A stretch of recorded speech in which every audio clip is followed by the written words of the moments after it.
Today's episode of the BS Podcast is brought to you by SeatGeek. That is our presenting sponsor and the easiest way to shop for the best tickets thanks to the revolutionary grading system. Buy and sell tickets in 2 taps on your phone. Everything fully guaranteed.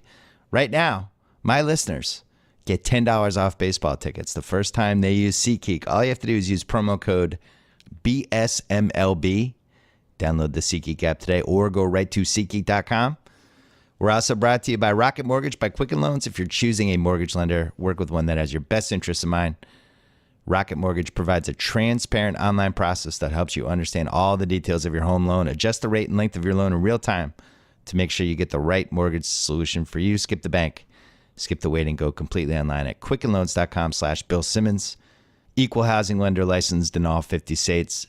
NMLSconsumeraccess.org, number 3030.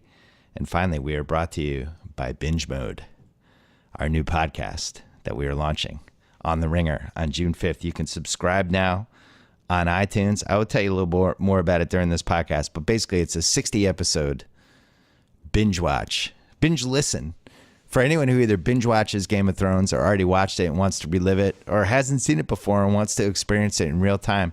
We're putting up 30 of these on June 5th, hosted by the mother of dragons, Mallory Rubin, and the Meister, Jason Concepcion. We were really excited about this. These are probably the 2 smartest people on the planet with Game of Thrones. So if you just want to do the all-time deepest deep dive you've ever done in your entire life on Game of Thrones, this is the podcast for you. I will tell you more about it during the podcast. Right now, let's go. Pearl Jam.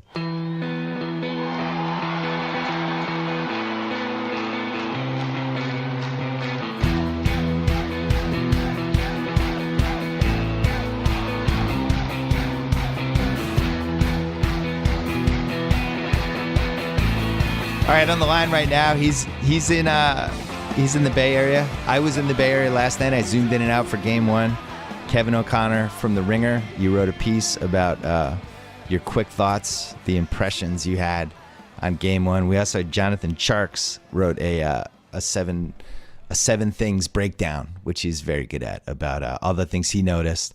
And the stuff that you guys noticed mirrored what I noticed at the game. Here's the one caveat I would say. By the way, hello, Kevin. How are you? How's it going, Bill? So here's what I think was lost, and maybe you couldn't feel it on TV, but I could definitely feel it in person. I had great seats. My friend John Burbank, who's involved with the Warriors, we sat behind the basket, and I was very close. And I thought the first half was so intense. It really like immediately felt like a fourth quarter Game 7. I don't know if I've been to a game. I've been to a lot of basketball games. I have never been to a game that immediately kicked off with like Game 7 level. All the chips have been pushed to the middle of the table. Intensity. It was amazing. And what happened was once the Warriors started to pull away, you could kind of feel the air go out of both teams. But for about 2.5 quarters, I felt like I was watching Game 7. I know Cleveland's defense was bad. I know we can talk about all the strategy mistakes. But from an intensity standpoint, I was astonished. What did you think, Kevin? It was tense in the first half. I mean, that whole first half, it felt like, it was really going to feel like this for the whole series. And that's what felt so disappointing. And towards the middle of that second quarter, towards the whole second half, really. Yeah. I hope we get more of that moving forward. I'm not sure if we will. I think since last night, since I wrote my piece, there's been some other things I've looked at after rewatching parts of the game, and Cleveland has a lot they're going to have to overcome that I think Golden State has ways they can improve. Cleveland's transition offense wasn't great either. There's a lot of problems that they have to move on from. They made some strategy mistakes. First of all, the pace was way too fast, and I don't know whether they were trying to catch Golden State by surprise or whether they just had so much energy from all the hype in 9 days, and it's a heavyweight fight, and they came out. And both teams, like Golden State, missed a lot of easy shots in the first half, and a lot of it seemed to be adrenaline-based, easy layups, three-pointers that were a foot too far. But the pace was too fast. I don't understand why Cleveland ever in a million years thought it was a good idea for them to do that. Like I went back and looked at the Game 7 box score from last year. I think the final score was 93-89. Golden State took 83 shots in that game. Last night they took 106. So if you look, this is common sense. Golden State has a better offense. They have better shooters, and they play better if the pace is faster. You don't want to give them more chances to score. I was really surprised that Cleveland didn't try to ugly it up, but I really feel like they got caught up in the Super Bowl nature of that game. Like that first, especially before the bench guys came in at the beginning of the second quarter, it was so intense. I think all the game plans went out the window. Is that possible? Like they just kind of forgot what they had planned to do? You mentioned their transition. I looked on Synergy Sports. They had 23 transition opportunities last night, and of those 23 chances, they had 4 turnovers. They shot 1 for 9 from 2, 1 for 7 from 3. So that's 2 for 16 total on transition. And the thing is they were forcing a lot of those chances. Like, rewatch those possessions. Yeah. Golden State was getting back on defense. They were playing good interior defense, whether it was Zaza Pachulia, Kevin Durant, or Draymond Green. And I think Cleveland needs to possibly slow things down because they can't force those baskets because so many of those turned back into easy transition points going the other way for Golden State. And like you said, that was the mistake I think they fell into. I understand pushing the pace because it's hard to pass up on transition opportunities, but right. Most of those weren't real transition. It was forced. Yeah, well, so that makes me think that might have been the game plan. And if that was the game plan, that's a foolish game plan. It really is. Like, Golden State wants fast. They want chaos. They want, like, long rebounds where all of a sudden they're going off and guys are finding spots. Like, I thought at halftime, I really felt like Golden State had left like 25 points on the table. Like, they didn't play well. I think you had it. You had the stat in your piece today about how in the half court they were averaging like 0.89 points per 100 possessions, which is horrendous. But a lot of that was from the fourth quarter, to be fair to them. Oh, okay. Well, but they it's still they still did have a lot of missed opportunities, especially in the first quarter. I'm going to say in the first half they missed 4 or 5 layups. They missed how many wide open threes? That it was the same thing I noticed in the Boston series, and it was, I'm kicking myself a little bit, although I think Cleveland will be heard from in this series. But the biggest thing I noticed from that Boston series was how many wide open shots the Celtics had and how many good looks they had. And even when they missed, the guys were open, and they had open layups. They had open post-up plays. Cleveland's defense just wasn't good in the series. Boston's offense was bad. And leaving that series, I was like, man, if Golden State gets the shots Boston just got in that series, this is a wrap. And now you watch last night, Golden State 113 points. I felt like with the shots that they had, if they got hot in that game, they could have put up 140. Clay was awful. How many layups did they miss? How many like around the rim baskets did they miss? They didn't play well, and they scored 113 points. Is that not a good sign for Cleveland? But that's the scary part. After game 1 of the playoffs, when the Cavs beat the Pacers by 109 to 108, I wrote an article in my takeaways column that week. What if there was no scoreboard? And because it felt like that game, it wasn't a 1-point win for Cleveland. It felt like it was 10 or 11. And last night's game, Warriors won by 22, but it felt more like 32, maybe 35. Yeah. It just felt like Cleveland could have and should have lost by more. And that's really the scary part, I think, for them. The fact that Golden State did miss those easy at-rim opportunities, the fact that Golden State was missing some open threes, Klay Thompson 0 for 5. I just think, Cleveland, there's a lot of areas where, you can expect Cleveland to get better. I think you can expect they're going to hit more threes moving forward. I think they're not going to be as poor in transition, but I also think Golden State's going to be better too. I just don't think they've seen the best of them yet. The role players on Cleveland sucked.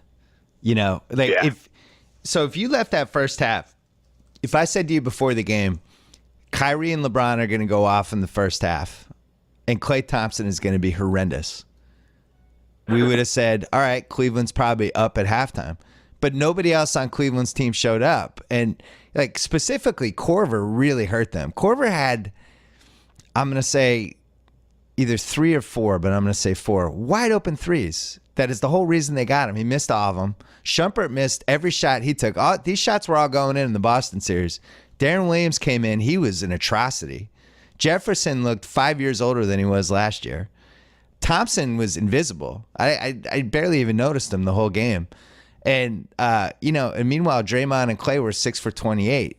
That was I felt like last night, as weird as it sounds, was the time to catch Golden State because they didn't play that well. And there was a moment in the third quarter, even with how bad Cleveland was playing, I think it was like 80-68. And Mike Brown had turned into Mike Brown for about 4 minutes. Like first of all, he started Zaza in the second half, which I just don't think Zaza should play in this series. But then replaced him with McAdoo. And they had this weird lineup out there, and it was like, wow, Cleveland, they were down 12 playing like crap other than LeBron and Kyrie. And it was like, wow, if LeBron or Kyrie or somebody gets hot, this can become a game.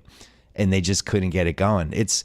Did you agree? Like Charks thought that they have to pick between Thompson and Love and that they cannot play both of them. I'm not there yet with conceding that you have to pick one, you got to go smaller. Where do you stand on that?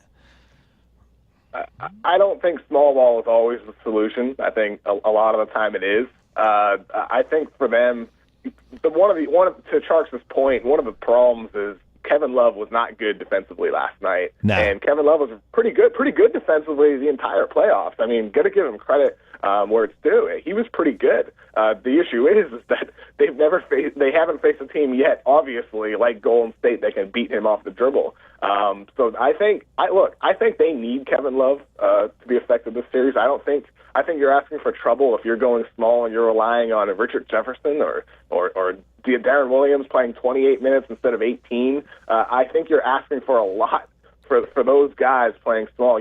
I think really they need Kevin Love to be effective defensively, and the question is I don't know if he can. I just don't know if he's good enough defensively against this team. He's passable in the rest of the playoffs.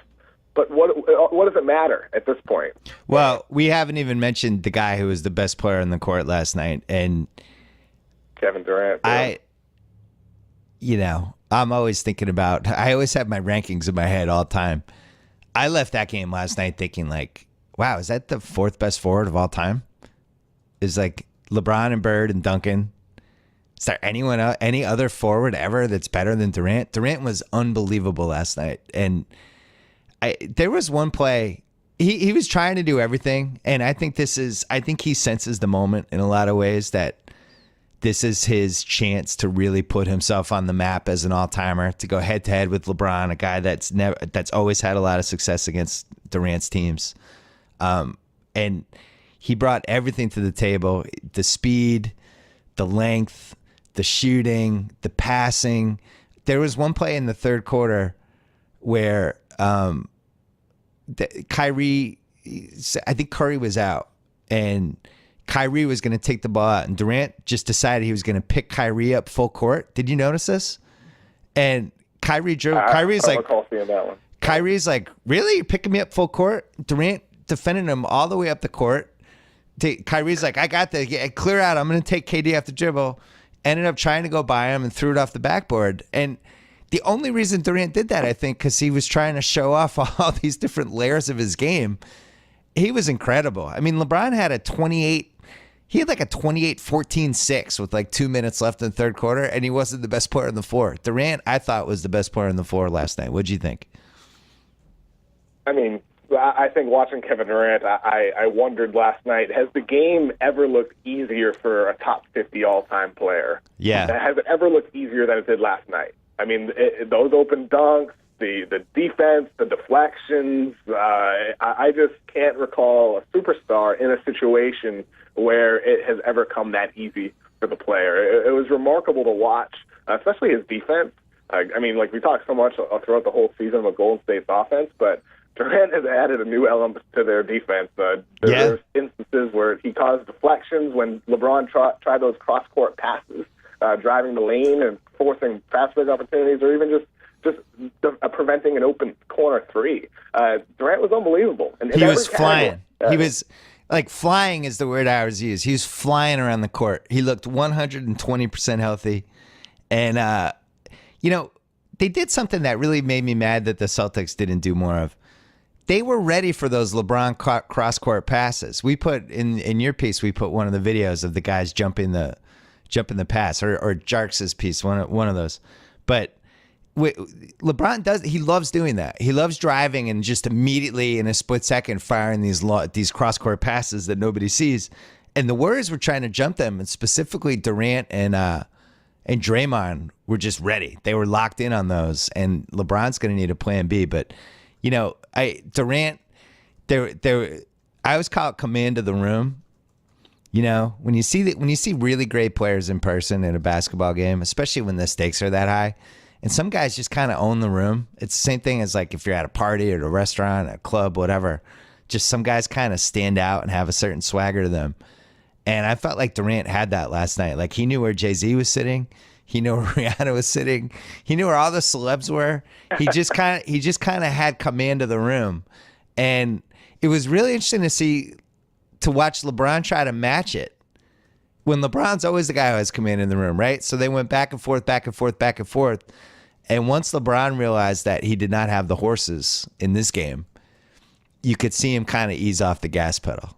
He was going 85 to 100 miles an hour in the first half. In the third quarter, he started to downshift. And by the fourth quarter, he's just kind of cruising around the neighborhood. He was saving it, kind of mentally filing away the little things he needed to do. But it's so rare to have two great players guarding each other in the finals. We always think like, oh, Magic and Bird. It's like, well, they didn't guard each other, when Shaq for 3 years didn't really have a foil. Hakeem and Ewing, we were excited about that. Duncan really never had the guy that, he went against in the East in the finals. This is pretty cool. That's my big memory from being there last night is just, wow. These are probably the best forward of all time and the fourth best forward of all time in their primes going head to head in the finals. It was cool to see. I think it might not be cool for Cleveland or cool for LeBron though, because right. He carries such a heavy load offensively already. It's so much to ask him to also defend maybe the second best forward of this generation in Kevin Durant. And the question is like, if you take LeBron off Kevin Durant, who do you put on him? Are you relying on Richard Jefferson to do it, who's 40 years old for the whole game? Are you relying on Shumpert? I don't know. I don't know what solution there is besides saying, LeBron, you got to do both. I have an idea on this. I think you just let him get his points. I don't think there's nobody on the roster who's going to stop him. There's no Durant stopper. Nobody's stopping Durant. Newsflash, not happening. Yeah. He's getting his points. Like there were moments when it was like, oh, I'm by myself on the right side with Tristan Thompson guarding me. I'm scoring on you. Oh, Kevin Love. Oh, this is delicious. Hold on. Let me put some ketchup on you, Kevin Love. Goes in, scores on him. They had nobody. And if you're going to play Shumpert on him, which I was expecting, and I think they're saving that for game 2, Shumpert was a train wreck offensively. He was terrible. So if you put Shumpert in and you have Tristan Thompson in, now you're playing 3-on-5 offensively. So is that worth it to make sure Durant doesn't get his? I would put LeBron on Draymond. I agree with Sharks. I'd put LeBron on Draymond and try to make Draymond shoot threes and use LeBron as a free safety. And I would just keep throwing bodies at Durant. J.R. Smith. I'd put Kyrie on him. All right, post him up. Just do bullpen by committee on it and just try to make sure he doesn't get 60. But worry about the other guys. The other problem they have is Curry is, all the way back. That's about the stretch he's having now is as well as he's played in 2 years. And there was did you notice the one great moment when Love got switched on him? And I think it was the second quarter. And it was like, game seven redux. And Curry knew it, and Love knew it, and the fans knew it. And we're like, oh, watch Curry's just a little makeup sex for Curry here, and just torched him. Gave him 17 moves, then just went by him and did a lefty layup, scooped it in, and it was like the hidden message was, I'm healthy now. Last year was an aberration. This is what happened when I couldn't score on you in the biggest play of our season. I was hurt. Now I'm healthy. I'm going by you, and I don't know. It's pretty illuminating. Kyrie's going to have to guard him. The thing is, they can't guard Kyrie. So if I'm a Cavs fan, the two takeaways I have that I love from this game are they can't really guard LeBron and they can't really guard Kyrie. I thought Kyrie could get pretty much whatever shot he wanted in that game. What'd you think? Yeah, Kyrie can always get what he wants, it seems. And, one of the interesting things from last night is Coach Daniel on YouTube did a really interesting piece last week before the final. Who? Coach who? Coach Daniel, that's his YouTube name. He's really good. He does great stuff breaking down the Daniel? He did it. Coach Daniel, okay. Yeah, he did an NBA Finals preview piece, and basically, like, one of the concepts he outlined in the video is how Draymond switches off ball, right? So last night in the game, we saw this with Stephen Curry. Like last year in the finals, the Cavaliers would try to run screens to get LeBron on Curry. They try to find the best matchup, and they tried that last night. But the adjustment the Warriors have made is they'll switch off the ball before the screen happens. Yep. So if Curry is on Irving, right, and let's say Thompson is on Smith, they'll have Thompson and Curry switch as Irving's setting the screen. So instead of Curry ending up on LeBron, it'll be Thompson. It's a switch before the on-ball screen. And that worked effectively last night to completely hide Curry. There was very few instances where Curry ended up in a really bad matchup. And so not only is Curry all the way back offensively, but defensively Golden State has made that tweak to hide him defensively. And it was remarkable to see that last night because Cleveland didn't have an answer for that. I mean, they said after the game, like, you can't simulate Golden State. But that's something I feel like they should have, or probably did see on film. It's hard to figure out a counterattack to that because it's just something Golden State does whenever they want to. And I'll be curious to see how they attack that moving forward if they figure out new creative ways to do it. There was that fun play when Curry he ran over to the corner. They basically did the Isaiah Thomas defensive tactic with Love. And Love immediately tried to post up, and LeBron threw in the ball, and Draymond came flying over and just blocked it. Like, they were ready for all of Cleveland's moves. And, Cleveland, the three teams they played, and especially last round, God bless the Celtics. I love that team. But, man, you're going from injured Isaiah Thomas in 2 games, then he's not even in the game anymore, and just this hodgepodge group of people who would not have been one of the best 4 players on the Warriors, to Kevin Durant and Steph Curry. I was talking to a friend this morning.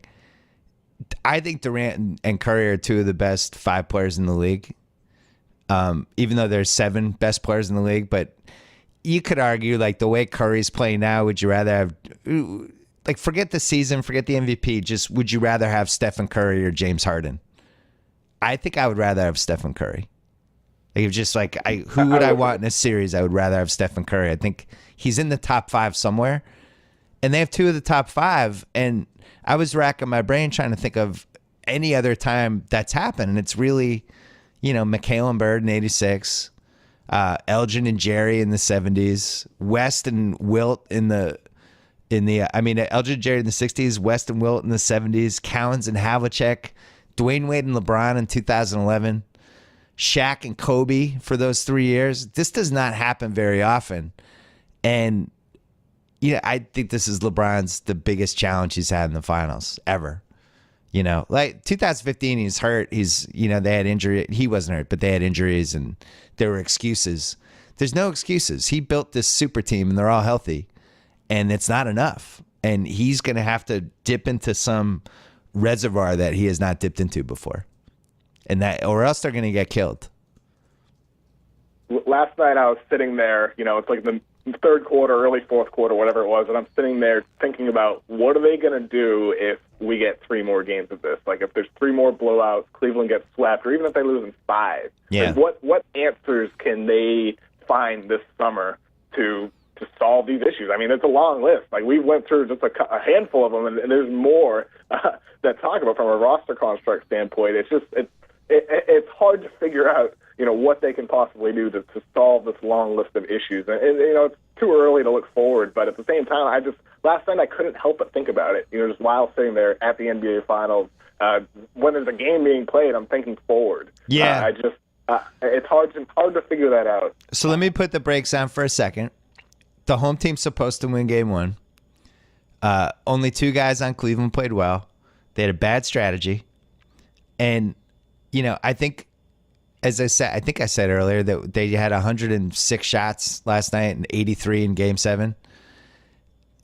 the recipe for them to hang with this Golden State team in Golden State is to replicate Game 7 and to slow the pace down. Exactly what Jarks wrote about today. Slow the pace down, ugly it up, walk it up constantly. Every offensive play is basically either LeBron and Kyrie together with the screen or somebody else. And just that constant LeBron trying to get the right guy on a switch that he can torch. And that's the only way they're going to win. They need Klay to suck. They need Iggy and Draymond to miss threes. And they need these games to be like 96 to 90, 95 to 89. They need Thompson to slow it down. Thompson gets going. And they need, think about Kyrie in Game 4. I really think I know it's crazy because the Celtics were just not that good of a playoff team, but I really think they were going to win Game 4 when LeBron got those 4 fouls. And Kyrie just went to 7 other levels. He was insane. So they need him to. I know it's like a cliche to say they need Kyrie to have an awesome game, but they need something like that in Oakland by either LeBron or Kyrie. They need one of them to have an out of body experience, and Kyrie has it in him. I actually was waiting last night for him to do it. I was like, oh, wonder if Kyrie's gonna, the scary Kyrie. I wonder if he's gonna show up. He never really showed up, but that's what's going to have to happen because I think otherwise the Warriors are too good. I think Durant's too good. They do not have an answer for Durant. That's the one where if you leave Game 1 and you go, all right, what do we do to stop Durant? Everybody just stares at each other. And what do you do? I don't know. Hey, can I tell you, I sat next to Kevin Hart randomly last night, who was rooting for Kevin Hart. He's rooting for the Cavaliers. And the three takeaways I had was he calls LeBron LJ. I think that's LeBron. You know how the players have the basketball public nickname, but then like the nickname, that's the real nickname. So he was calling him LJ. LJ. He was calling Kyrie. He's calling Kyrie Ka. Tate loves this. Tate's on the edge of his seat. And Tate, what do you think he called J.R. Smith? J. Real. No, he called J.R. Smith Swish. Oh, nice. Apparently that's J.R. Smith's like underground nickname, Swish. He's like, come on, Swish. Come on, Swish. He's doing that. But yeah, so it was LJ, Ka, and Swish. Did not have a nickname for Kevin Love. I think it was Kevin. But he said he was rooting for the Cavs because he had a lot of shoe stuff. But then Rihanna showed up with Jay-Z. They were 4 seats apart. They seemed like they did not come together, but were obviously knew each other. And Rihanna, tall lady. I'm going to put her at about 6'1", Kevin. We say maybe 6 feet and a half, something like that. But definitely was decked out and rooting for the Cavs and giving everybody shit. So that was pretty funny. But it was, was that the first finals game you've been to? Yeah, that was my first finals game, Bill. It was a really cool experience. What was your biggest takeaway from just the difference between a finals game and a normal game?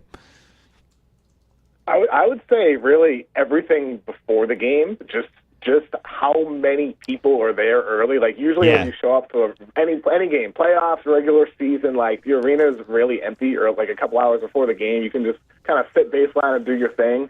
But at the finals, like all the security's out, all the cameras are out. You it's the finals when you step out there. And like that was my first takeaway showing up at the arena like 4 hours before the game or however long it was. Just it's the finals the second you're there. And that was a really cool experience. And it's also, I used to love, especially when we did Countdown the 2 years, I used to love getting there as early as possible because there's just so much history on the court.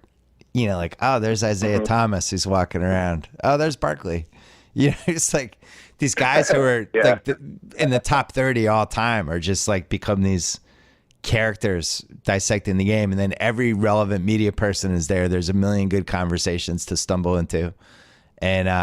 And then you add the celebrity factor, and the finals is the best. It's really, really cool. And it's, NBA.com does those little mini movies where they try to capture it, like these little 5-minute, they use all their cameras and all that stuff. And those are pretty cool. Those come fairly close to capturing what it's like. But man, the energy in that place in the first quarter, because we got 9 days of hype, but then to actually watch it, and there was a moment in the game when everybody kind of got to do their thing for about 4 minutes, where it was like Curry did his thing, and he was like, hey, by the way, I have one of the greatest handles in the league, and I'm probably the best shooter, and he did a couple of those. And then LeBron was doing his thing and just going to the basket and getting in the line and doing LeBron stuff and throwing crazy passes. And then Durant and Kyrie, and it was just a staggering display of talent, And I don't think people should get discouraged about this series yet. I think Cleveland's really good, and I think they just had a bad strategy for game one. There's some holes on the Warriors team. Zaza's terrible. Like Zaza played 12 minutes? Like, he's an abomination. Ian Clark was out there. Like, it's not like the Warriors had, have this great 1 through 9 team, and role players, often decide some of these games. So I expect the Cavs to slow it down and do their thing. Do you think, what would your prediction be for game 2? I think Cleveland does need to slow it down. The thing is I'm not sure they will. Like last night, there was kind of a unified message from everybody. They were all like reciting the same lines. Can't turn the ball over as much as last game. You can't simulate Golden State. But the one other thing, like Richard Jefferson kind of scoffed at the idea of slowing it down. He's like, this is the way we played all year.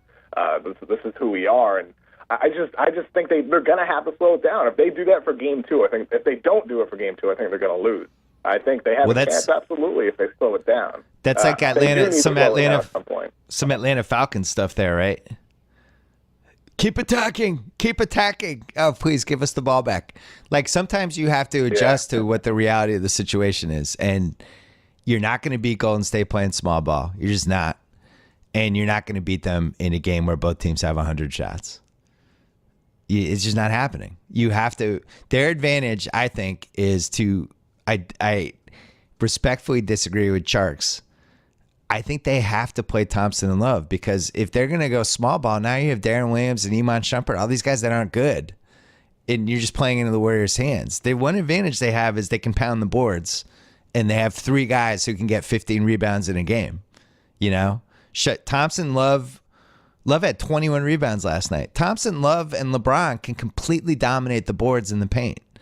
So that, to me, that's what they have to do. And they have to slow down the pace so they don't put too many miles on these guys and all that stuff. All right, Kevin, stay out of trouble in Oakland, and I'll see you at game 3.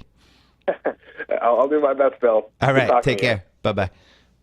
Quick break to talk about Hotel Tonight. If you're like me and you're not so great at planning ahead, I've got good news for you. There's an awesome app called Hotel Tonight that helps you find amazing hotel deals at the last minute. Unlike flights, hotel rates usually get cheaper at the last minute. Hotel Tonight helps hotels sell their unsold rooms, allowing them to pass those deals along to you. Not for last resort places, but cool, top-rated hotels.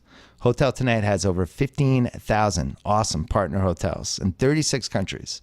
Perfect for a spontaneous getaway or a trip you've wanted for a while. Like if your favorite sports teams, say, made the NBA Finals. Oh, yeah. I'm talking to you, Cleveland and San Francisco. Even though the app's name is Hotel Tonight, you can book up to a week in advance. All it takes is 10 seconds, just a tap and a swipe. Get in on those killer last-minute deals and download the Hotel Tonight app right now. Also, don't forget, Monday, June 5th, The Ringer is launching Binge Mode. That is the first podcast of its kind that we've ever done. For the next 6 weeks, The Ringer's Mallory Rubin and Jason Concepcion, a.k.a. the Mother of Dragons and the Maester, will dive deep into HBO's Game of Thrones. And I mean deep. Theories, explanations, the history of why this person did this and why that person did that, impressions of Robert Baratheon. Oh, yeah. I was wrong. The first 10 episodes of Binge Mode are going to drop on Monday, June 5th, which correspond to season 1 of Game of Thrones. And every Monday, a new batch of 10 episodes will be coming out. And the reason we did this, and we're trying it, and look, it might not 100% work. I think it's going to work, but it might not, because we've never done anything like this before. We're hoping that either, if you've never watched the show before and you want to binge watch it up until the Game of Thrones premiere date, that you can watch the shows and then listen to the podcast and kind of experience it through them. Also, we're hoping if you want to binge watch the show for a second time, do it and jump in with Mallory and Jason And then third, you might just be a weirdo who wants to listen to these anyway. I'm in that camp. I'm going to listen to these, but not binge watch the shows again. But either way, if you ever cared about the inner workings of Game of Thrones and every possible, why did this happen? Why did that happen? Conversation. And you just want to be prepared. You want to impress your friends, whatever. I would listen to this because it is a really good podcast. So subscribe to Binge Mode on Apple Podcasts, SoundCloud, Stitcher, wherever you get your podcasts. By the way, we call it Binge Mode because of the story in like September 2015 when we were trying to figure out a name for the site, which ended up being The Ringer. One night at like 2 a.m, and I might have had a few drinks, I came up with the name Binge Mode and got excited and bought the URL on the internet. And then excitedly emailed Sean and Julia and Chris and Mallory. I was like, I got the name Binge Mode. And they were like, is this a joke? It was terrible. This is why you shouldn't buy URLs at 2 a.m. after you've had drinks. So it's been a running joke ever since. And then when we did this podcast, we were like, we should call this Binge Mode. And it actually makes sense. So full circle all the way around. Binge Mode. Subscribe now. All right, we're going to call my buddy Jacko because my reunion is this weekend. I want to talk to him. All right, calling our old friend Jacko, a BS report / BS podcast Hall of Famer, and somebody who is going to our 25th college reunion this weekend. So it might be the last time I ever talk to him. I don't know if he's going to have a drinking act where he drinks himself to death out of joy or out of agony and pain. It's unclear. Maybe take shots just to numb the pain of the moment. But are you scared? Are you excited? What's your thought process right now? I'm a roller coaster of emotions right now. I'm a little bit excited. I'm a little bit nervous. I'm a little bit apprehensive. I just don't know what to expect. I plan to just, I'm going to follow Bluto's advice from Animal House. I'm just going to start drinking and just continue doing that. Drinking heavily. What are the odds of you getting into a heated political conversation with somebody after 15 drinks tonight? No, probably not, because I don't have any dog in this fight. I'm not a Trump supporter by any stretch of the imagination. So, yeah, I doubt there's very many Trump supporters that are going to be, coming after me to challenge how wonderful the dear leader is. But so I think I'm probably pretty safe in that regard. Do you wish I was going, or do you think I was the only smart one here? Well, I wish you were going, but I think you're also smart for not. But I definitely wish you were going.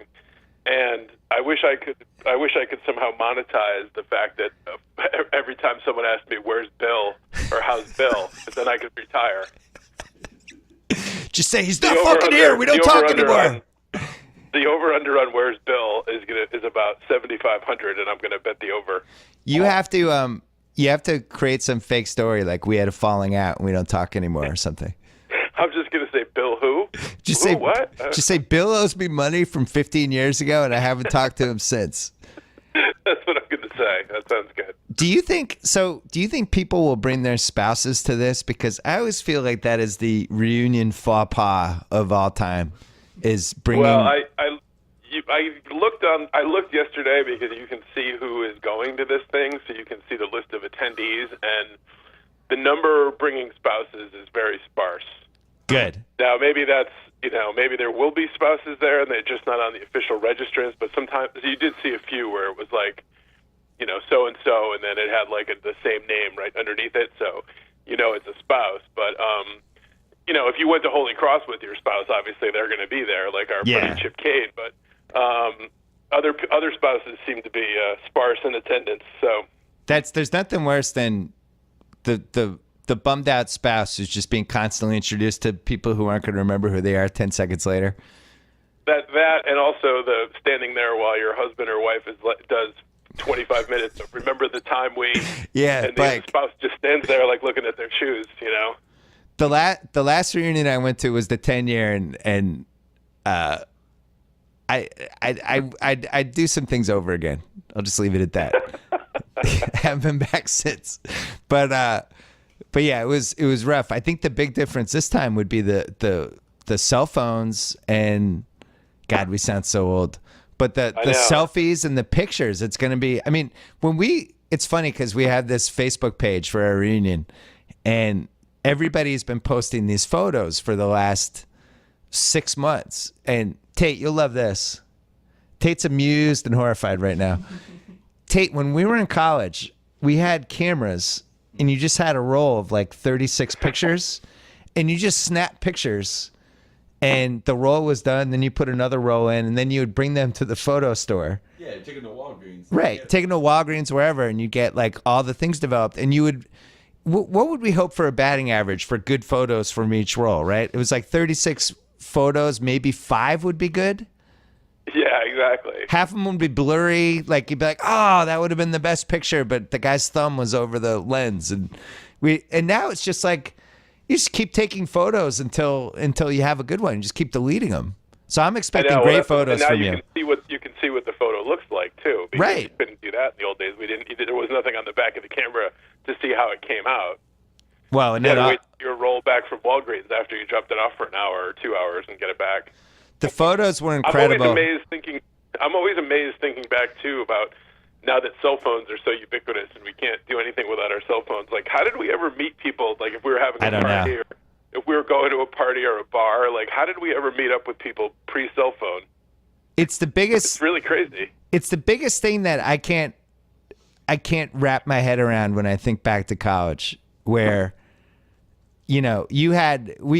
we had different. We were obviously we had our group, but sometimes you would drift off to this other group on Carroll Street, Yeah. and we would go to parties, and I'd be like, I really hope Jacko's there, and then you'd come in, and it was like the end of Shawshank. Hey! We go nuts.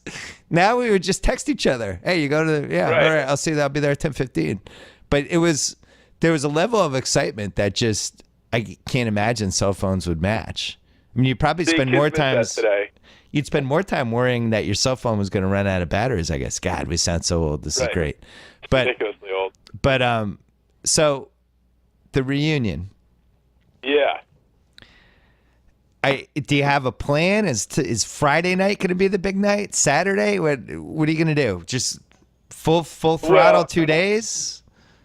Well, I'm going basically with our buddy, the Blue Boy, and so I'm picking him up in Worcester in a matter of hours, and we're immediately going on the pub crawl at 3:30. So they put you on a bus, and you go on a bus to Old Haunts in Worcester. Now, sadly, they've closed Joe D's, but they do take us to McGuire's, which was our other bar haunt in Worcester, and some other bar first. I don't know where it is. So, I plan on being sober for about an hour, and then I'm going to get on the bus, and then it's just all bets are off.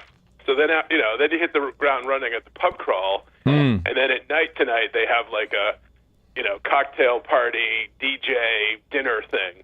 So, open bar is my friend, and just going to hit the ground running there. So today's probably the big day. I think you go in, you make a big splash. Tomorrow's like a Blue Boy and I are recovery. in this thing for the whole. Blue Boy and I are in this thing for like everything. We're going to this picnic tomorrow, which is always like up on this big field. And they have like shitty beer trucks and hot dogs and bake in the sun. And then at night is like this like fancier dinner, like put on a suit thing. So tonight's really the night. It's a little more casual, and tonight's really the night to cut loose. Couple notes about our friend Blue Boy.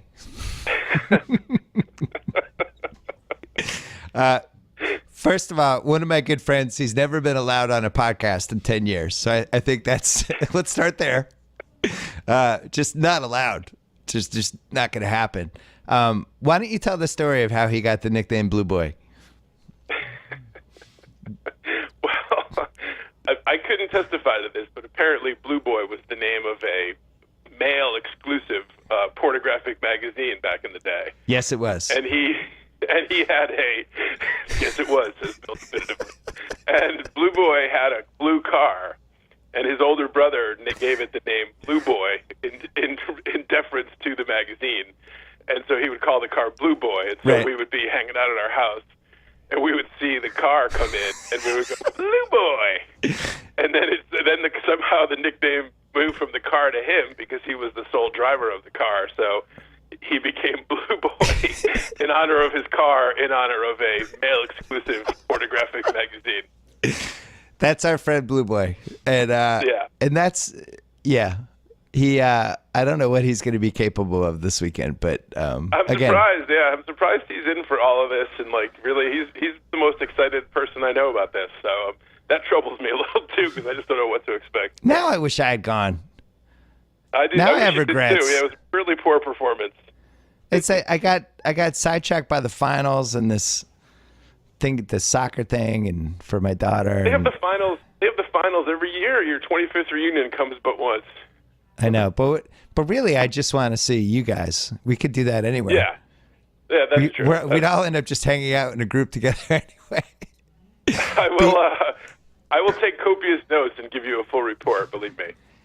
The Facebook page where everybody was posting photos, I got sidetracked. I forgot to finish that. It's an amazing document of how poorly people dressed in the late 80s and early 90s.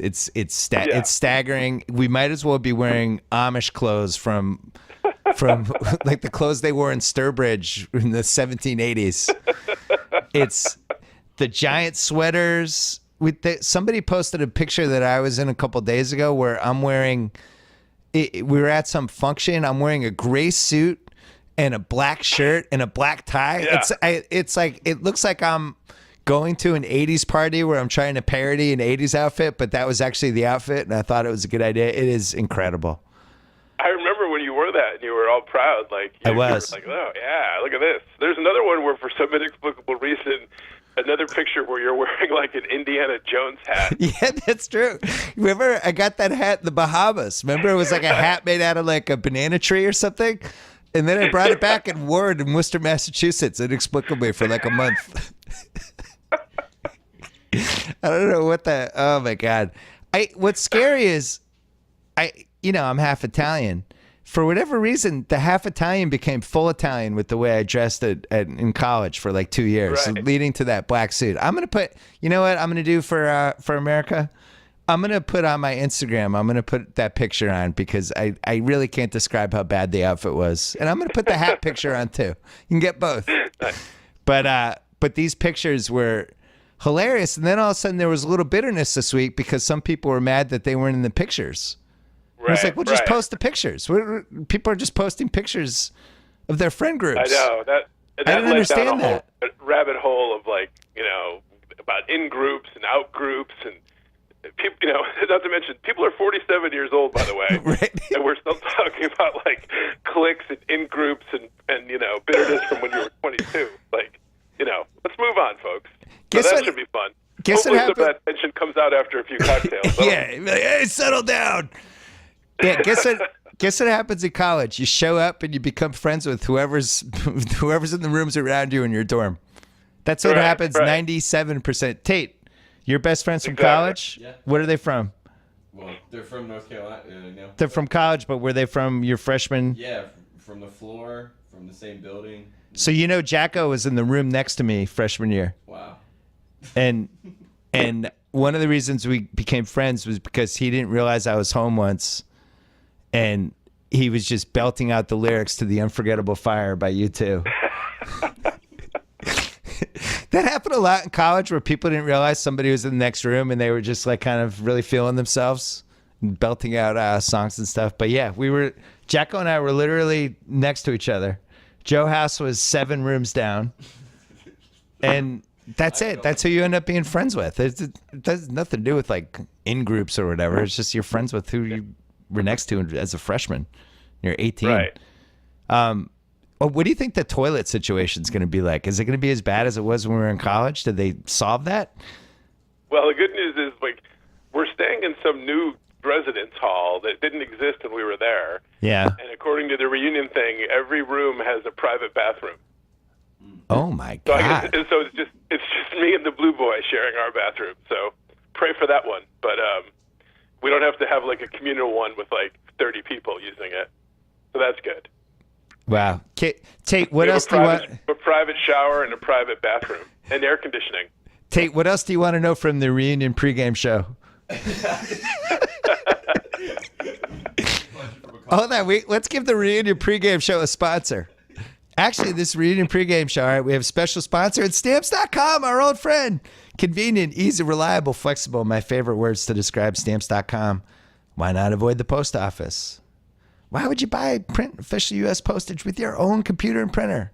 Why wouldn't you hand your packages to your own mailman right outside your own house or apartment?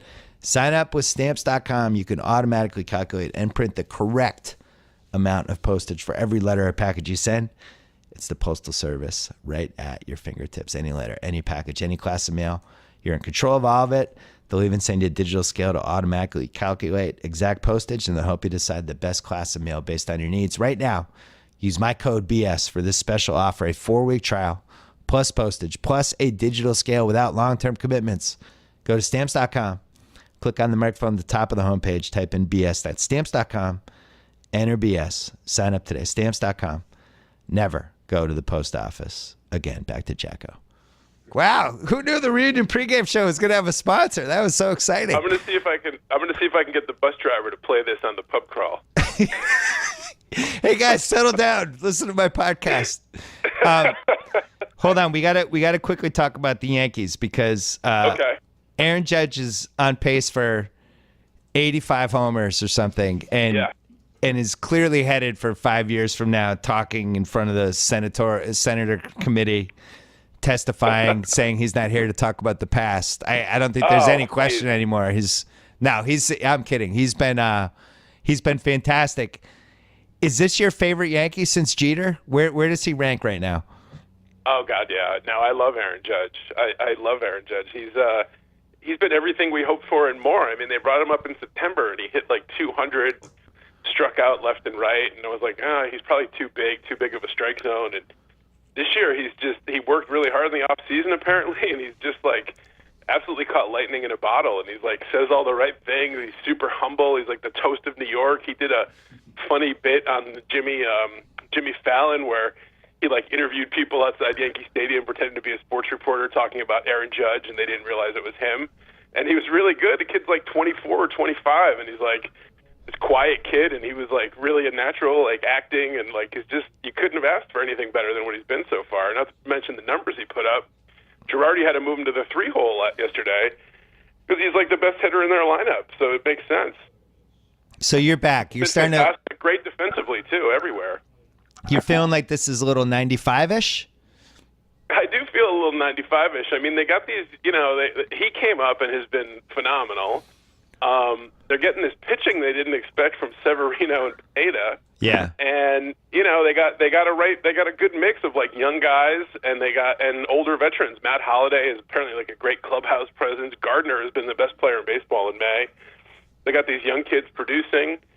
It's unbelievable. And then there's all this hope on the farm. Like they weren't supposed to be this good this early. Like they're supposed to be like a year or two away. So if they do anything this year or make some noise, look out, because then next year Gleyber Torres is coming. Although he may be coming this year the way Chase Headley's hitting.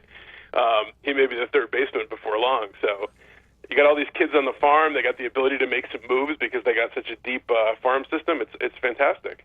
Why aren't they wearing the black arm patch on the jerseys? Oh God, for Aroldis Chapman's shoulder. Well, that's the thing. I mean, normally you lose your closer, who's like this big guy, but they had Betances step up to the plate. He's been phenomenal as the closer. So right. When he comes back, it's basically an embarrassment of riches. When who comes back? I mean, when Chapman comes back in 2019. Okay, your second starter's elbows held together with duct tape and wire for $217 million. Hey, in retrospect, that spending $312 million on David Price and Pablo Sandoval, maybe not the best idea. It was positively Trumpian. Really was. I mean, that Sandoval. The Yankees take heat, and rightfully so, for some of these disastrous contracts. That Sandoval contract, I mean, Jesus, that's the worst contract in the history of baseball. Yeah. No, Carl Crawford, to be fair, Carl Crawford is the worst contract in the history of baseball. Yeah, who could have guessed that Sandoval would potentially get out of shape once he got given large sums of money? I have on my League of Dorks team, which has a chance to win the title this year, we have Chapman, Betances, and Clippard. So we had all our bases covered in case Chapman's arm came flying off his body, and then it actually happened. So we replaced the saves, but so I'm kind of like you, even though I hate the Yankees, where I'm refreshing Chapman's player profile, and they're like, he played catch today. It's like, oh, he played catch. Okay, yeah, we're back. Yeah. But it's And yesterday they were talking about like the distance he was able to throw. Like he was going to start throwing from like 90 feet or something. So right. It's good sign there. We're making some progress. Do you know? I mean, it was funny because he was pitching. He actually he labored through a couple of saves, and he blew one against was it against the Red Sox where he got lit up? And, yeah. And you're like, you're like, but he still was throwing like 100 or 102, but I guess it affected his movement or whatever. So yeah, it's concerning when a guy's whole bread and butter is throwing 102 to 105 and his shoulder is shaky. That's not great. But well, the bottom line is you've dealt him last year for somebody who's the best prospect in the entire American League, and then re-signed him, which is a pretty unbelievable turn of events. Yeah, my thing with the Red Sox, it's been a strangely dissatisfying season so far from a team that has like a $700 million payroll, but it doesn't feel like they've gotten going yet. And the price thing, it's like whatever. It's the offense and the setup guys have been the concerning things to me. And just I don't know what I knew Ortiz. I knew they were going to miss his bat and the clubhouse presence, but there's definitely been a ripple effect. Like you can feel it. But yeah, my thing is like officially lurking now though. They've had a good. No, I know. I mean, I was hoping they were like dead and buried in mediocrity. Nah, they're too talented. They were sniping at Farrell, and they're getting ready to get rid of Farrell, and they're whining about they want Farrell gone, and then they caught fire. And like last night, they're getting murdered by the Orioles, and then they made it interesting in the the ninth inning. Right. Because Hall of Famer Jackie Bradley Jr. hit a 3-run homer or something. I mean, the team have no pop, but they've had a little bit in the past like week and a half. So if they start hitting some home runs. Well, that's the thing. Sale and whatever price gives them, they're going to be scary. Yeah, the bats are just starting to come around. I never panic about baseball until July. Just think, it's all these teams are so close, and you have the wild card and whatever. I thought they would hit more homers. That's what I was. I just thought that it would be this new generation of, kind of the '77 Red Sox basically, and it hasn't totally happened yet. And I miss Ortiz. Puppy left, and he took the good stuff with him, and harder for them to get other stuff. Obviously. Oh, you should talk, Aaron George out of nowhere. He's on pace for 840 homers. Kid's a born-again Christian. He does it the right way. Clean living. They made him pee in a cup last week, but the cup disintegrated, so I don't know what that means. Because he's so strong. The cup just melted. It's good. I was talking with somebody. When I had Dezas and Mara on, we were talking about how the Yankees Red Sox rivalry kind of died. I remember the first 2 years of my podcast, or basically the first 3, like the Red Sox Yankees rivalry was so heated. We would just call each other and make fun of each other's teams all the time, and then it just died. Like it just didn't really matter anymore. And they'd have these 4.5-hour games on ESPN on Sunday night, and the magic was gone. And now I'm hoping if Price can come back, if Chapman comes back, and then we start having some old school star-studded Yankee Red Sox games again, that'd be a fun way to spend the summer. Sign me up. Yeah, definitely. If they're battling for first place, it would definitely be fun. But this is the Red Sox thing now. Like for 100 years, the Yankees kicked the Red Sox ass. For literally 100 years. And then Red Sox are like, oh, this is a bitter rivalry. We're bitter rivals. You've had a good 10 years, and everybody's like, well, that rivalry's over. That's all done. Forget about that. Like, what the fuck happened to the previous 100 years where we kicked your ass, and now you're declaring the rivalry is over? If you remember, and I even wrote a piece about this, I was one of the few who never called it a rivalry because the Red Sox never won. I always called I called it a feud. It was a feud. It was just bad blood, but a rivalry insinuates that both sides have exchanged dominance. Yes. And we just lost to all the time. It should be more of a rivalry now than it ever has been. Yeah. Oh, it is, but it just doesn't. What really needs to happen is there needs to be a fight in a game. We need our Bryce Harper Strickland moment where we need somebody to hit somebody, need bad blood. We need Pedroia to charge somebody and all that. That all needs to happen. We need something. I mean, what sort of slowed things down in the rivalry was, you had Johnny Damon, who was a Red Sox, and then he became a Yankee. And all these guys are friendly. All these guys are friendly off the field, and they all respect Jeter, and the Red Sox respected, the Yankees respected Ortiz, and there was too much love among the players. Like in the '70s, like Thurman Munson and Carlton Fisk like legitimately hated each other. Yeah, they had. They hated Greg Nettles because he hurt Bill Lee. Yeah, like there was real legit bad blood. Like Veritek and A-Rod, there was some bad blood there. Of course, everybody hated A-Rod. True. That didn't really foster the rivalry, but it's not like the old days where you really had real, actual dislike. Yeah, the part of it was when Pedro left. I think that Pedro kind of coincided. With Pedro and Posada, yeah. And also the Yankee fans really fed off Pedro especially in Yankee Stadium. Those games were events, and then when the "Who's Your Daddy" stuff started, that gave a little extra life. But I was at that game in 2003 with Pedro and Clemens when Zimmer got thrown down, and that literally that was the most nervous I've ever been at a sporting event because that was the Roman Coliseum. Right. Like that crowd literally wanted blood. Like they would have if they could have gotten their hands on, Kareem Garcia, they would have torn him to shreds like some ancient Roman thing.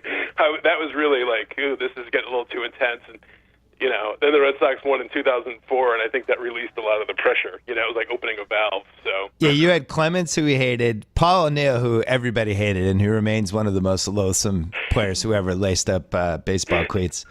We had the Manny Ortiz combo that was just fun and felt like these were like our two buddy cops trying to topple the Yankee rivalry, basically. So maybe, one bench clearer. Judge comes in and just starts throwing people around. He probably turns green like the Incredible Hulk. In a bench clearing brawl, he grows 2 feet. It's really amazing. Johnny, congratulations. This guy's headed for 800 homers, and I don't see anyone stopping him. Congratulations. I know what you're trying to do. He's immune. What am I trying to do? I'm not trying to do anything. You're trying to jinx him. I'm really happy for you. You're trying to jinx him, and it's not going to work. I think it's going to get the final list will be Judge 1, Bonds 2, Ruth 3, Sammy Sosa 4. I just can see it in my head. And Gary Sanchez Productions is starting to hit too. What's that? Gary Sanchez Productions. He's starting to hit too. Yeah, he hit 2 home runs yesterday. Don't let him get hot. Him and Judge, it's like a Ruth Gehrig for the 21st century. I'm very happy for you. I'm also happy that we didn't talk Trump. I know you have to go, but actually, I'll give you 1 minute on Trump and then go. Well, I mean, it's a minor thing, but this really sums up Trump this week. He's half falling asleep, and he sends out this tweet about media covfefe or whatever, right? Right. So obviously he was trying to type coverage, and he's a moron, and so he leaves it up there as covfefe. Now, a normal human in a normal political party would say, oh, he was tired, and he fucked it up, and he made a typo. No big deal. But what does Sean Spicer, his press secretary, come out and say? He's like, well, people in the know what it means. And try to be all cagey about it, like it's some secret fucking code from this moron. That's like a North Korea shit. That's like cult of personality. And Republicans hated it when Democrats were like, Obama is the Messiah and this cult of personality. And now they're even worse with the cult of personality because his minions have these quotes on TV and in the paper where he's like the sun god. All life emanates from Trump and he's so wonderful and everything's going perfectly. And anybody with eyes can see that it's not going perfectly. And when you have to do that about something stupid like a typo in a fucking tweet, I mean, that's not a healthy place for the country to be in. It's not good. It's, just come out and say, oh, he was falling asleep and he started to spell coverage and it screwed it up and he fell asleep. That's all you have to say and it goes away. But they try to make it into this grand thing and it's like, what? And everybody can see through it transparently. It's ridiculous. It's look, throw out the parties. It's our first experience of having an insane narcissist run the country, and and it's going as expected. Yeah, of course. It's the first time we've ever. To quote Dennis Green, he is who we thought he'd be. The climate thing. Just reading the stories, and it's like, what's the upside of pulling out of this? See, this is why I didn't want to talk about this. He just keeps trying to do a base play, and it's like, he's trying to appeal to his 35% on a good day of people that support him, and it's like, if he wants to get reelected or wants to really, build the party, which I don't even think he cares about the Republican Party. I think that was just a vehicle for him to get in. But assuming he wants to get things done, you can't just appeal to the same base.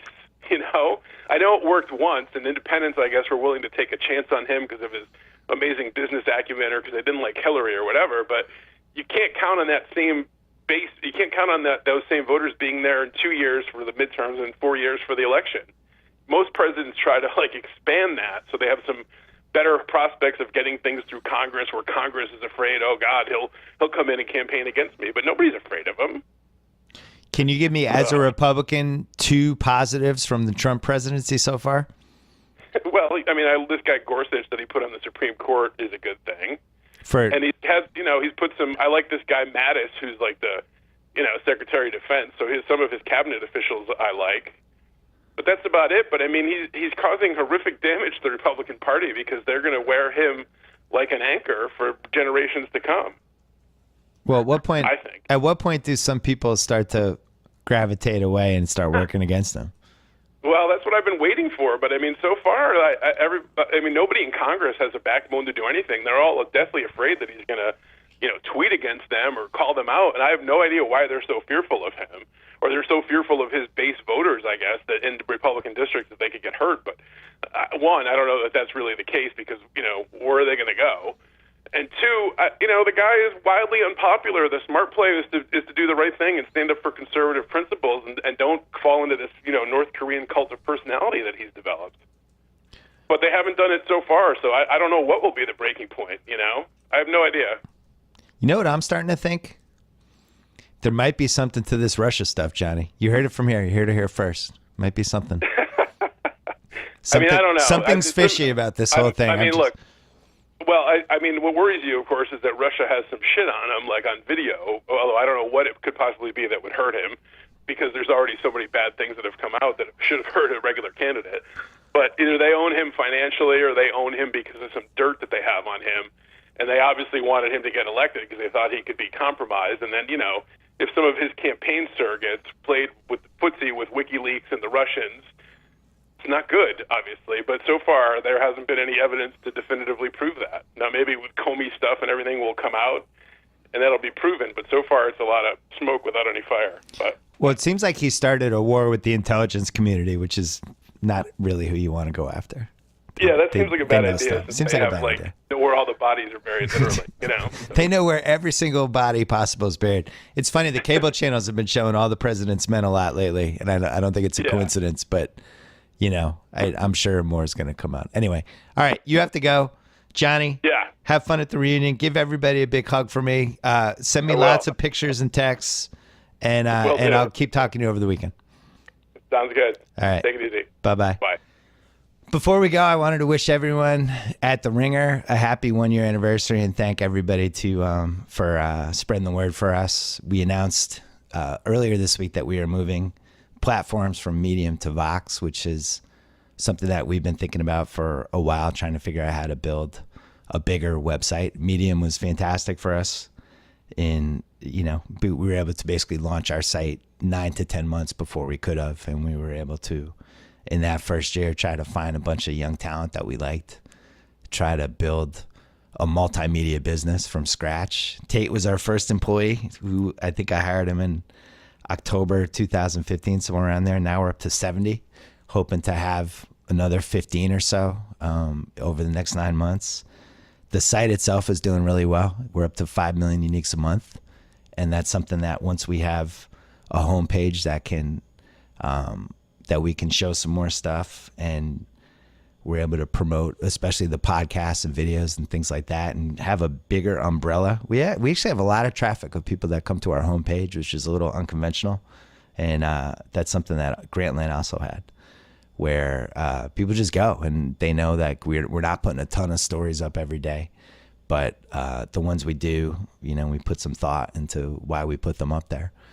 So I'm really excited for year 2. This has been a dream to start something from scratch. Is something I had been putting a lot of thought and time and energy into basically since, 2014. And it started with Sean and Mallory and Juliet and Chris from Grantland. I think I've told this story before on the podcast, but once they left Grantland, we rented a house that was off of Franklin in Hollywood, and just were there every day trying to figure out what kind of site we wanted to make, how we would handle how the web has changed, how people got their content. Because when I was coming up with Grantland in 2010, people read websites and they read content on desktops, and eventually that's evolved. At first iPads and iPhones, and then everything became digital, and now most of the traffic from stuff is on phone devices. So trying to figure out where we fit in with that and how to balance quality and immediacy, that was our biggest challenge in year one, and we struggled with it. Like, there's no question. It's really hard to have a quality, when you're trying to do quality pieces, but also trying to react to stuff, that balance of knowing when to have a quicker piece versus when to have kind of a meatier piece. That's been our biggest, I don't want to say struggle, because I think especially over the last 4 months, we've figured out how to balance that, but it's a conundrum that I think every site is facing, where do you chase traffic? When do you balance quality versus just trying to jump into a story because there's a story?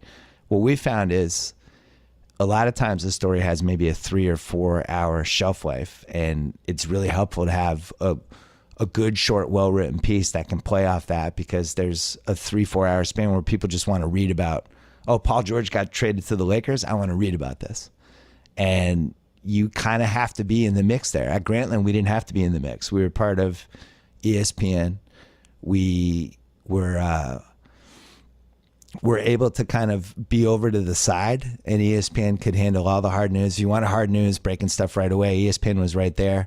And if you wanted something that was a little more detached, a little more meat, features, bigger stuff, oral histories, columns, essays, all the stuff we were doing, we fit in with there. Here, it's a little different. It's a question of, when stuff happens, how do you react to it, and how does that affect the decisions you make maybe 12 hours later? I think if you look at what we did with the finals in game one, O'Connor, who was on earlier in the podcast, he wrote kind of the reaction piece, and it was good. It's 5 minutes long, and it was a nice take on the game. And then Charks came in this morning with kind of a deeper dive on the 7 things that he noticed, and more video and stuff like that. And the balance of those two, both of them could be read 2 days later. Both of them could be read immediately. And, that's been something that we've had a lot of fun collectively trying to figure out how to do it. But, you can't do a site like this unless everybody just commits to it and works their asses off. And we have so many people that, are up late hours at night, working on weekends, working when they were supposed to have Memorial Day off, and then something happened. And especially when you're starting from the ground floor and you're a little understaffed, and the whole has to exceed the sum of the parts, basically, or whatever that phrase is. I can never get that right. What is it, Tate? The whole, how does it go, Tate? The whole 16, I can't remember how it goes. But you just need people who are super committed and who believe in what they're doing. And we have that. And that's been, for me, the biggest thrill of this first year, is just the people we have are fantastic, and they work their asses off and really believe in what we're doing. They care about each other. And it's just been cool. And year two, definitely more video. We have to figure out so much of the internet, and especially a lot of the advertising dollars are going into video right now. And we have a whole bunch of things we've been trying on there. But that when you want to grow a business, you have to have a bunch of things. And that's something we realized before we launched this site, is you can't launch a site that's just words anymore. And even at Grantland, we knew that. Like, we knew a big part of our strategy shifted. The first year, it was just about, we're going to have good writing and we're going to have podcasts, and nothing else was on the table. And then YouTube started throwing money around, and we're like, oh, we could start a video channel. That'll be cool. And then that evolves, and suddenly we're making documentaries and series and stuff like that. And you kind of have to follow the momentum of where things are going. And for us, like right now, video is the biggest thing. And it's a constant creative challenge to figure out, what's best for a written piece, what's best for a video piece, what's best for a podcast. And you just, eventually you hope that you have something for everybody and that you're doing everything at a really high level, which is the goal for us for year 2. It's a really good time to create content. There's a lot of potential partners out there, and there's a lot of different ways to do it.